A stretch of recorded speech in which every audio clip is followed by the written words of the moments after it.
4 ಹೊತ್ತು ಊಟ ಮಾಡಬೇಡಿ, ಅಷ್ಟು ಬೇಕಾಗಿಲ್ಲ, ಅಷ್ಟು ನಾವು ಖರ್ಚೇ ಮಾಡಲ್ಲ. ನಮಗೆ ಬೇಕಾಗಿರೋದು ನಾರ್ಮಲ್ ಜೀವನಕ್ಕೆ ಮಾಡರೇಟ್ ಇದರಲ್ಲಿ 1500 ಇಂದ 2000 ಕ್ಯಾಲರಿ ಬೇಕು ನಮ್ಗೆ. ನಾವು ಒಂದು ಮದುವೆ ಊಟದಲ್ಲಿ 2000 ಕ್ಯಾಲರಿ ತಿಂತೀವಿ, ನಾವು ಒಂದು ಹಬ್ಬದ ಊಟದಲ್ಲಿ 2000 ಕ್ಯಾಲರಿ ತಿಂತೀವಿ. ನಾವು 3 ಊಟ 4 ಊಟ ಮಾಡಿದ್ರೆ ಶರೀರ ಹೆಂಗ್ ತಡ್ಕೋಬೇಕು? ಓವರ್ಲೋಡ್ ಆಗ್ಬಿಡುತ್ತೆ. ಅದೇ ಕೊಲೆಸ್ಟ್ರಾಲ್ ಕನ್ವರ್ಟ್ ಆಗಿ ರಕ್ತದಲ್ಲಿ ಹರಿದು ಸಮಸ್ಯೆಗಳಾಗಿ ಬರೋದು. ಆಹಾರ ಮಿತವಾಗಿ ಬಳಸಿ, ಅವಾಗವಾಗ ಸ್ವಲ್ಪ ಒಂದು ಅಭ್ಯಾಸ ಮಾಡ್ಕೊಳ್ಳಿ, ಉಪವಾಸದ ಅಭ್ಯಾಸಗಳು ಮಾಡ್ಕೊಳ್ಳಿ. ನಾನು ಇವತ್ತು ಬೆಳಗಿಂದ ಏನೂ ತಿಂದಿಲ್ಲ ಸ್ವಾಮಿ, ನೀರಿನಲ್ಲಿದ್ದೀನಿ ನಾನು. ಪ್ರತಿನಿತ್ಯ ನಾನು 2 ಊಟ ಮಾಡೋದು, ಮಧ್ಯಾಹ್ನ 2 ಗಂಟೆಗೆ ಮೊದಲನೇ ಊಟ, ರಾತ್ರಿ 10 ಗಂಟೆಗೆ 2ನೇ ಊಟ ಅಷ್ಟೇ. ಮಧ್ಯದಲ್ಲಿ ಎಂತ ಇಲ್ಲ, ಏನೂ ಇಲ್ಲ. ತಿಂಡಿಗಳೆಲ್ಲ ಬಿಟ್ಬಿಟ್ಟಿದೀನಿ ನಾನು. ತಿಂಡಿಗಳೇ ಡೇಂಜರ್. ಮುದ್ದೆ ತಿನ್ರಿ, ಪಾಲಿಶ್ ಆಗದೆ ಇರೋ ಆಹಾರಗಳನ್ನ ಬಳಸಿ. ಅಕ್ಕಿ ಇರ್ಬೋದು, ಗೋಧಿ ಇರ್ಬೋದು. ಗೋಧಿನೂ ಅಷ್ಟೇ, ಗೋಧಿನೂ ಎಲ್ಲ ಪಾಲಿಶ್ ಆಗಿ ಬರುತ್ತೆ. ಗೋಧಿ ಅಲ್ಲ, ಜವೆ ಗೋಧಿ ಬಳಸಬೇಕು. ಆದಷ್ಟು ಕೆಂಪಕ್ಕಿ ಬಳಸಿ, ಧಾನ್ಯಗಳನ್ನ ಬಳಸ್ಕೊಳ್ಳಿ, ಅದು ಒಳ್ಳೇದು. ಅದ್ರ ಜೊತೆಗೆ ಸೊಪ್ಪು ತರಕಾರಿಗಳು ಜಾಸ್ತಿ ಇರಬೇಕು.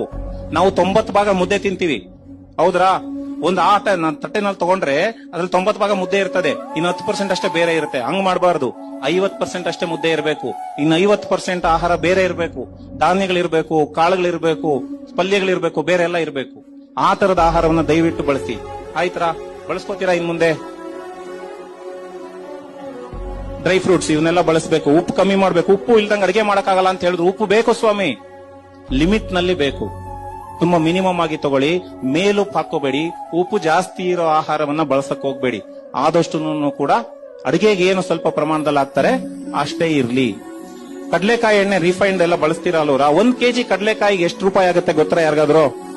1 ಕೆಜಿ ಕಡಲೆಕಾಯಿ, ಕಡಲೆ ಬೀಜ 120 ರೂಪಾಯಿ ಅಂತ ಹೇಳ್ತಾ ಇದ್ದಾರೆ. ಅದು ಬೆಳೆಯೋರೆಗೂ 120 ರೂಪಾಯಿ, ಅಂಗಡಿಲಿ ತಗೊಂಡಿಗೆ 150 ರೂಪಾಯಿ. ಬೇಡ ಬಿಡಿ, 120 ರೂಪಾಯಿ ಇಟ್ಕೊಳ್ಳೋಣ, ಆಯ್ತಾ? 1 ಕೆಜಿ ಕಡಲೆ ಬೀಜದಲ್ಲಿ ಎಷ್ಟು ಎಣ್ಣೆ ಬರುತ್ತೆ ಗಾಣಕ್ ಹಾಕಿದ್ರೆ ಗೊತ್ತಾ? 250 ರಿಂದ 300 ಗ್ರಾಮ್ ಮ್ಯಾಕ್ಸಿಮಮ್. ನಾನು ಚೆನ್ನಾಗಿ ಹಾಕಿದ್ರು 300 ml ಬರ್ತದೆ. ಸೊ 1 ಲೀಟರ್ ನಾನು ಎಣ್ಣೆ ತೆಗಿಬೇಕು ಅಂದ್ರೆ ಎಷ್ಟು ಹಾಕ್ಬೇಕು ನಾನು ಕಡಲೆ ಬೀಜ? 3.5 ಇಂದ 4 ಕೆಜಿ. ಎಷ್ಟು ರೂಪಾಯಿ ಆಯ್ತು? 120 ರೂಪಾಯಿ ಇಡೀರಿ. 4 ಕೆಜಿಗೆ ಎಷ್ಟಾಯ್ತು? 480 ರೂಪಾಯಿ ಆಯ್ತು. ಆ ಗಾಣಕ್ ಹಾಕೋ ನಿಂಗೆ ದುಡ್ಡು ಬೇಡವಾ? ಅವನ್ ಸ್ವಲ್ಪ ಬಿಸ್ನೆಸ್ ಮಾಡೋದ್ ಬೇಡವ್ರ? 50 ರೂಪಾಯಿ ಹಾಕೊಳ್ಳೋಣ. 500 ರೂಪಾಯಿ ಇಲ್ದಲೆ ಯಾರಾದ್ರೂ ನಿಮ್ಗೆ ಎಣ್ಣೆ ಕೊಡ್ತಾ ಇದಾರೆ ಅಂತ ಅಂದ್ರೆ ನಾಮ ಹಾಕ್ತಿದ್ದಾರೆ ಅಂತ ಅನ್ಕೊಂಡ್ಬಿಡಿ. ಮತ್ ಹೆಂಗ್ ಕೊಡ್ತಾರೆ? ನೋಡಿ, ಅದಕ್ಕೆ ಪ್ಯಾರಾಫಿನ್ ಅಂತ ಹಾಕ್ತಾರೆ. ಪ್ಯಾರಾಫಿನ್ ಅದು ಇನ್ನರ್ಟ್, ಅದು ಅದಕ್ಕೆ ಯಾವ ವಾಸನೆ ಹಾಕಿದ್ರು ತಗೊಳುತ್ತೆ, ಯಾವ ರುಚಿ ಕೊಟ್ಟರು ತಗೊಳುತ್ತದು. ವ್ಯಾಸ್ಲಿನ್ ಏನ್ ಬರ್ತದೆ ನಾವು ಹಚ್ಕೊಳ್ತೀವಲ್ಲ, ಪೆಟ್ರೋಲಿಯಂ ಜೆಲ್ಲಿ, ಆ ಪ್ಯಾರಾಫಿನ್ ವ್ಯಾಕ್ಸ್ ನ ಎಣ್ಣೆಗೆ ಮಿಕ್ಸ್ ಮಾಡ್ತಾ ಇದ್ದಾರೆ. ಇದು ಎಲ್ಲಾ ಕಡೆ ಇದೆ ಮಾಹಿತಿ. ನಾನು ನಂದು ಹೇಳ್ತಾ ಇಲ್ಲ, ನಾನು ಯಾರ ಮೇಲೆ. ಆಮೇಲೆ 3 ಹೊತ್ತು 4 ಹೊತ್ತು ಊಟ